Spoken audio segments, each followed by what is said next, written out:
There are some important things to know if you're going to use vintage lenses on your mirrorless camera. Let's talk about it.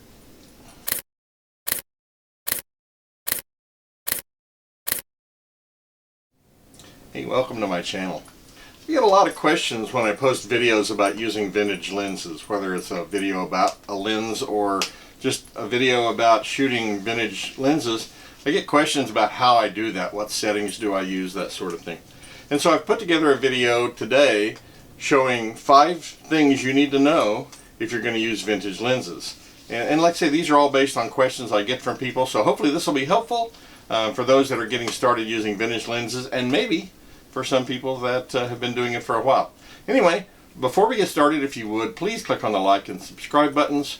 We're going to put the camera back here on my workbench and shoot it from above so you can see what I'm doing, and we'll go through some of these settings. Hopefully this will help answer some questions. Okay, let's get started. Today I'm using as a demonstration my Olympus EP5. This is one of my favorite cameras.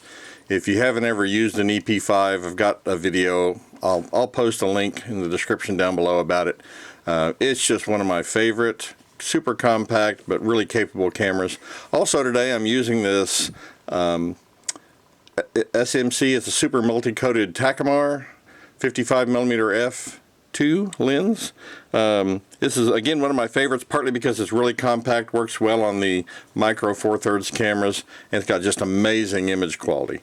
It just does a fantastic job. Now, just as a basic thing for people to understand, you can take a mirrorless digital camera and you can mount vintage camera lenses on it using an adapter. And the adapter fits in between the lens and the camera body. And you can do this because these lenses were made for much deeper camera bodies originally, and the mirrorless cameras are very narrow front to back. So from the image sensor to the film plane is a very short distance, and that allows for space for a spacer, an adapter. And these adapters are available really inexpensive online. On eBay you can get them from $15, $20. You can get adapters, and they're cheap enough that I often buy one for just about every lens that I use that's vintage lens. Anyway, and again, this video is probably for people that have already maybe tried doing some of this but maybe had some frustrations with how to get the camera set up. So hopefully these tips will be really helpful. So the number one thing I want to talk about is exposure. The biggest question I get asked is, how do I set my camera up? Now, you can shoot your camera on manual, and there's nothing wrong with that. I like using it on Aperture Priority. So on Aperture Priority, I can set an aperture in the lens, and the camera will automatically choose a shutter speed. So I'm going to flip the screen up here and turn this on. And you can see, if I can get the reflections away, you can see, and I've set a fairly high ISO on this, you can see the shutter speed here. There is no aperture indicator because this lens doesn't talk to the camera. But as I stop the lens down, you'll see that the shutter speed slows down. And as I open the aperture, it speeds up. I'm not really focused on anything because I'm not really worried about that, but you can see the difference there. So as you select an aperture, the camera will automatically choose a shutter speed. Now, this is just the way I typically do it. Like I said, if you like to shoot on manual, that's completely fine, and your display on whatever camera you're using will show you what shutter speed to use based on the amount of light coming in. There are some cameras that you actually have to tell the camera that you're using no lens, or basically a lens that doesn't communicate with the camera. Olympus cameras, you don't have to do that, but on the Panasonic Micro Four Thirds, there's a setting you actually have to tell it that you're not using a lens that communicates. So, depending on the brand of camera you're using, you can read your instruction manual. It'll guide you through some of that. And those settings are almost always there, because if you were to use this, say, on a telescope or a microscope or some other piece of scientific equipment like that, where there wouldn't actually even be a lens, then it has to be able to function. And that works with these vintage lenses. So that's what I do on exposure. Aperture Priority, and let the camera set the shutter speed. I choose the aperture. That seems to work very well. I can, when I'm taking pictures, use exposure compensation. I have on the Olympus, I have this rear dial set to exposure compensation, and if I think the image maybe a little too dark, too light, or whatever, I can use compensation to help it fudge the shutter speed up or down to make the image the way I want. And I can bracket my shots by shooting, one stop underexposed, proper exposure, and one stop overexposed using this exposure compensation. So that's basically what I do. Aperture Priority seems to work best for me. Number 2 is live view, and this kind of goes along with the shutter speed settings, or the aperture priority settings. On this camera, live view means that as I change the aperture, the camera will try to adjust the brightness of the image on the screen so that it looks like a normal exposure. Now, it can't do that over an extremely broad range.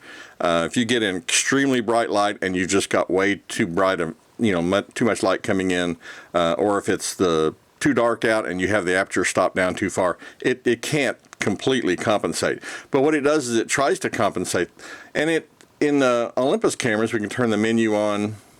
I can go down here to the gears and go over down here to display, and have to scroll down a little bit, and I'll get to live view boost. And if I turn this on, it's on now, but if I turn it off, the image will just get lighter or darker as I change the aperture. And you can decide which one works best for you. I'm sure every camera has some settings similar to that. It's just a matter of preference really there. If you want to be able to see the image get darker as you stop down, you can. I like it so that it adjusts the image. To me, that makes it easier to focus. If the image gets a little too dark when I'm trying to focus, it's a problem. So, and especially if this camera doesn't have a viewfinder you look through, you're just using the screen. So you need to be able to see that image clearly. And so I leave the live view boost on when I'm using this with vintage cameras. Okay, the number 3 thing I want to talk about is your image stabilization. Now, most cameras these days have image stabilization. I can turn my super control panel on here, and I just happen to already be on the image stabilization setting. And so if I choose that, you can see the focal length down here at the bottom right is set at 55 millimeter. If I want to change it, I can press my info button, and then I can scroll that number up or down to match the lens that I have mounted on the camera. And so if I put a 35 millimeter lens on here, I'll run that down to 35. If I'm like using this lens, 55. Whatever the focal length of the lens actually is, that's the setting you want to set. You don't have to think about crop factor or anything like that. Like this has a 2-to-1 crop factor. In other words, the 55 millimeter lens acts like a 110 millimeter lens on full frame cameras in terms of the image size. You don't have to think about any of that. Just set the actual focal length of the lens here. Now, Olympus cameras have different variations on image stabilization. I put it on full stabilization, so it just does everything I want it to, and I make sure I set that shutter or the focal length of the lens on my image stabilization. Okay, the 4th thing I want to talk about is focus peaking and the magnifier. Now, this camera, like I say, doesn't have a viewfinder, but even if you're using a camera with a viewfinder, I have the EM5 Mark II and the Mark I, and they, the Mark II, in the viewfinder, the focus peaking works, actually it works even better, but this works quite well even on this camera. I'm going to flip this screen up and see if I can demonstrate it here. I'm going to find something to point the camera at here. Okay, so you can see this is my workbench, and so those are a couple of spoke shaves, right? And if I turn focus peaking on, you'll notice the image gets just a tiny bit darker, and you can actually see little things turn with bright white highlights around them as they get in focus. You can see those little highlights appear. Now those highlights tell you what's in focus. Now some cameras, like my EM5 Mark II, I can change the color of that. Here I can only choose black or white, and I choose white. It seems to show up the easiest in most cases. So anyway, you can adjust that focus peaking to allow you to see. Now the other thing you can do, let me turn that off, is in the Olympus cameras you can turn a magnifier on. You can see the little green square there. Now when I turn this on, it's going to basically make that little square the whole image. And so it's really best if you're on a tripod. You can see how much I'm moving around. That's probably going to make it really jittery. I'll try to be still here. But I can turn the focus, and I can critically focus on something using that magnifier. Now I mainly use that if I'm on a tripod or something, because it really does magnify a lot. Some cameras, I think on my EM5 Mark II, you can actually change the size of that. I don't think you can do it on this one, but it really is helpful if you're trying to critically focus. And again, it's something I'm typically going to use if I'm on a tripod, shooting something, you know, like a still life or something I want critically focused, but you know, trying to handhold it. Now, I'm awful close to that spoke shave. I'm focused at almost the closest setting on this lens. If you're further away from a subject, it's much easier to handhold. And if you're using a shorter focal length lens, it's even easier. With a really long lens, like if you have a 300 millimeter lens on here, you've got to be on a tripod to use that. I find the focus peaking to be the best way, though. It's quick and easy, and I can find my spoke shaves again. It's quick and easy, and you can see the effect is pretty obvious, you know, when you get into focus. Now, some subjects don't have a lot of detail, and that focus peaking maybe struggle just a little bit to pick it up. But again, you can also tell just by looking at the image when it is and isn't in focus. But really, for vintage lenses, focus peaking is absolutely the way to go if you have it. And, you know, if you have that magnifier, it's also very helpful. I have some older Olympus cameras that don't have the focus peaking, like the EP1, and you can still focus on the screen, but it's a little more challenging. So if you have a camera with focus peaking, you definitely want to set that up. And a lot of people haven't set it up because they're using autofocus lenses and they've just never had a need to look for it. You can look on the specifications for your camera and in your instruction manual, and it will guide you on how to turn focus peaking on. The nice thing about Olympus cameras is I can program every, you know, well, some things are set, but like that. But all these other dials and buttons, I can actually program to do what I want and to work the way I want. So I chose this button up here to be my focus peaking, this function button, because I use this a lot, and it's handy. It's always right near my finger. I can turn it on. Okay, the fifth thing, the last thing I want to talk about is infinity focus. Now, when a camera lens focuses, you notice it moves the lens elements in and out as you focus.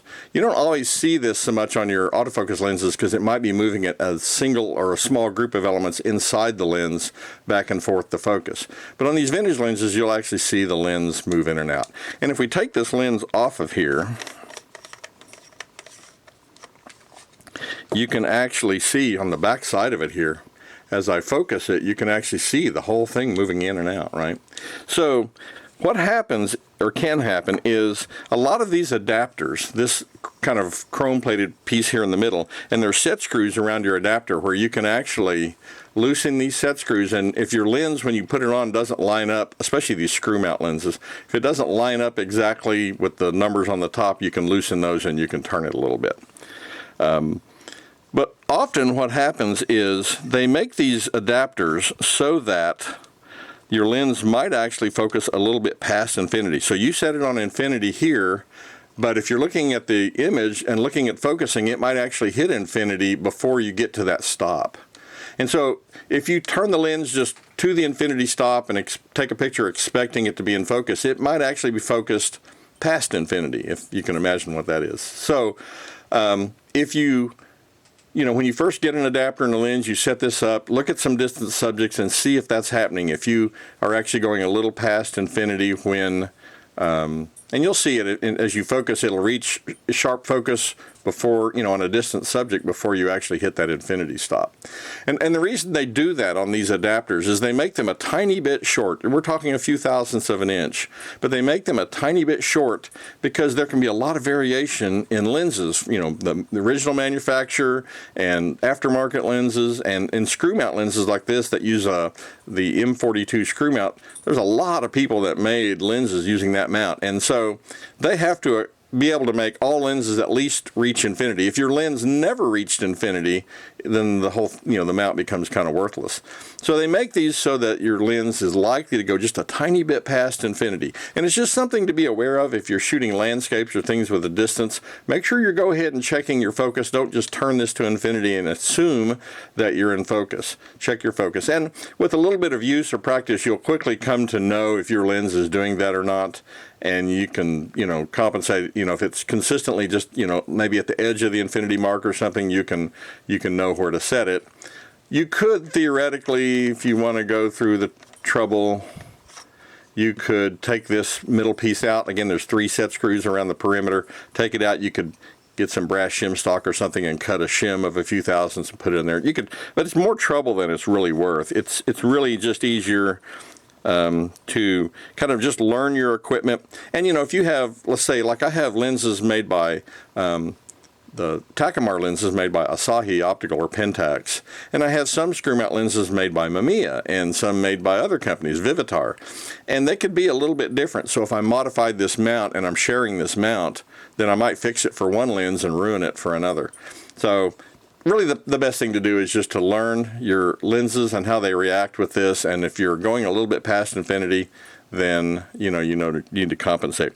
Now, if you get one of these adapters and it won't go to infinity, you probably want to return the adapter, because that's going to be a problem.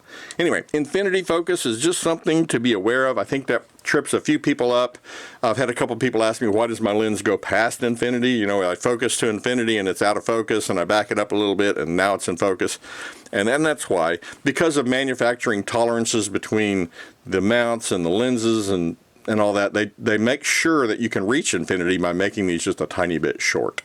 Anyway, those are my 5 things that I get asked about a bit on vintage lenses. I hope these tips are helpful and help you just do a little bit better on your vintage lens photography. One last tip, not really a tip, but I hope everyone knows, if you use vintage lenses, use a lens hood. Vintage lenses are not nearly as well protected from lens flare as new modern lenses. The modern lenses have much better coatings inside. So if you use a vintage lens, you'll get more contrasty images if you use a lens hood. So there you go. I hope those tips were helpful. And if you get out and shoot your vintage lenses on your digital cameras, I hope those suggestions help. They're things that I just commonly do, and I've just kind of learned by doing it. And so I hope those are helpful to you. If you have any thoughts or comments, please don't hesitate to leave me a comment. I always love hearing from you. And as always, thanks for watching.